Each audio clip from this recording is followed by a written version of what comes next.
بسم الله الرحمن الرحيم وصلى الله وسلم على سيدنا ومولانا محمد النبي الأمي وعلى آله وصحبه وسلم أجمعين. وحير إلى الدعوة كليب كان ريع عبد الوهاب waxay isku khilaafeen dadku ma murtadiin ba mise waa kufaar asliyiin ah dadka annaga aan ka ahayn ma murtadiin ba saxa lahum al-islam thumma irtaddu mise waa kufaar asliyiin ah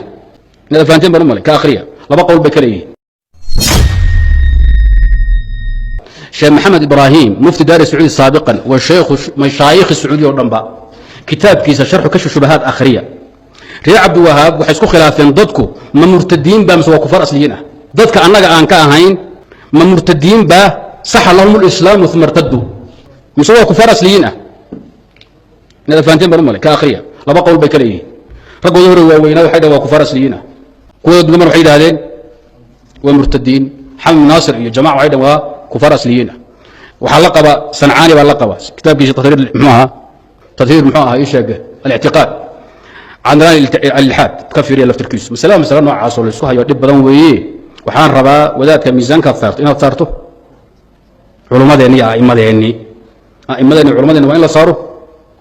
كوحل حيين بل شكر المصطفى بكسهلا ما يلبدن ائمه الدعوه النجديه اسغانا داما اصو مو قلم حتى حكومه القبح ما كان يرى الخروج على الائمه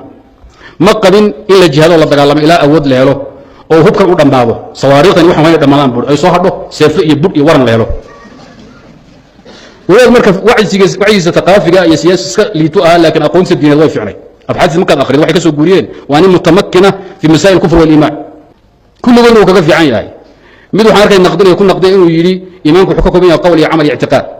saddexda mid walba kii ka taga waa kaafir bood waa amal salaf salih wa shukri ma huwa baatil wa kufr wa fikratu ahli bid'ah wal khawarij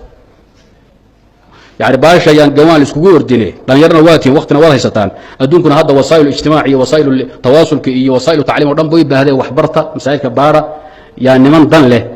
idinku xaqqa quranin aniga talayda waa intaas waxaan filayaa clipka aan soo daawateen waxaadna ku aragteen nimanka wahaabiyada ay khawaarijta ah sida ay u fog yihiin oo dadka muslimiinta ah meesha ay ka taagan yihiin oo waad soo aragtay waxaan filayaa qofkii inta arka inay ogaanayaan inaysan nimanka khawaarijta ah dadka muslimiinta gobol xariir aysan u goglaynin ay yihiin niman ay yahuud soo dirsatay oo leeyahay diinta islaamka soo burburiya adinkoo magaca diinta islaamka sheeganaya sababtoo tahay qof islaamnimo sheeganaya ama muslimaan sheeganaya inuu yiraahdo laga soo bilaabo nabiyullaahi maxamed ilaa iyo hadda wax diin ah oo nabi maxamed oo cid haysata ma aysan jirin waa wada gaalo nabi maxamed diintiisa cid haysata ma aysan jirin waa gaalo aan waa murtadiin dawahaabiyo su'aashan ayadana ha isweydiiso dadkuna ha isweydiyaan waxayba ku soo dagay man nabi cusub bay heleen see diinta ugu timid see diinta ku arkeen see diinta ku gaareen see diinta ku fahmeen haddaysan macnaha aysan jirin taa horta hore wata waxa sidoo kale hal mar ila daawataa clipkan suufiyada Soomaaliya joogta kuwa Nairobi dhooban ee habeenaha laga seexan la yahay waa mushrikiin imma hum kufaarun asliyun wa imma murtadun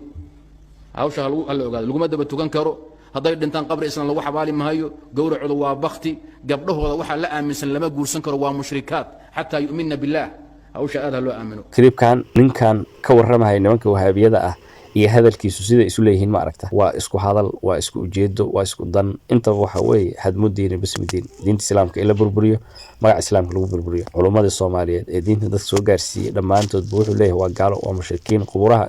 muslimiinta xataa lagu ma aasaay masaajidooda yaan la tagin yaan lagu daba tukan yaan janaaso lagu tukan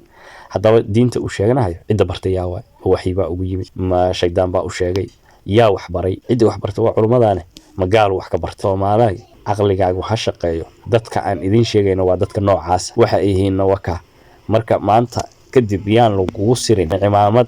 iyo koofi xuna iyo masaajid laga soo jeedo yaan lagu sirin diintaada yaan laga saarin khawaarij diinta ay dadka ka saaraysaa culumadoodii bay ku diraysaa nabiyullaahi maxamed iyo asxaabtiisii iyo dadka wanaagsan ay dhanba been ka sheegayaan quruntii mufadalada ahaa oo naga horeeyay yani wanaagsanaa ayay wax ka sheegayaan marka intaas aan ku filaanta. Assalaamu calaykum waraxmatullaahi wabarakaatuh.